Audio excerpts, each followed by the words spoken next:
তোমার নাম কি? হাবিবুর রহমান রিয়াদ। হাবিবুর রহমান রিয়াদ। তোমার আব্বার নাম? আব্দুর রহিম। তোমার আম্মার নাম? হামিদা খাতুন। বাড়ি? বাসা পুরানমুন্সি, বাড়ি পশ্চিম বাগুই। আর তুমি কি করো তুমি? যে আমি বৃন্দাবনে অনার্স সেকেন্ডারি পড়ি, প্লাস সিসি ক্যামেরা কাজ করি। আজকে কি হয়েছে ঘটনা? আজকে আমি রাতে বাসায় যাওয়ার সময়, আনুমানিক 9টার দিকে বাসায় যাওয়ার সময়, শঙ্করের মুখ দিয়ে যাওয়ার সময় এনামুল হক সাকিব ভাই আমাদের আটকায়। কে? এনামুল হক সাকিব ভাই আমাদের আটকায় রাস্তায়, বলে দরকার আছে নাকি, তার কি একটা দরকার বলে আমাদের আটকায়। আটকানোর পর ওই কিছুক্ষণ পর আমরা শ্মশানঘাট নিয়ে যাই।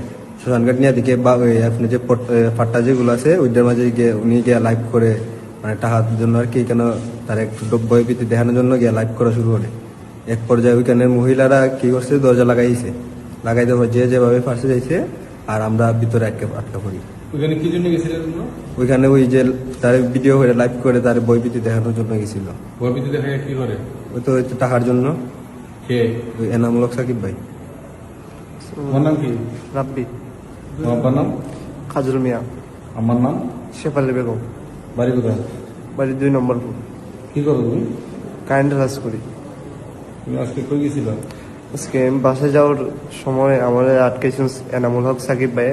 আটকাই বলতে শোন একটু সামনে আও, একটু দরকার আছে।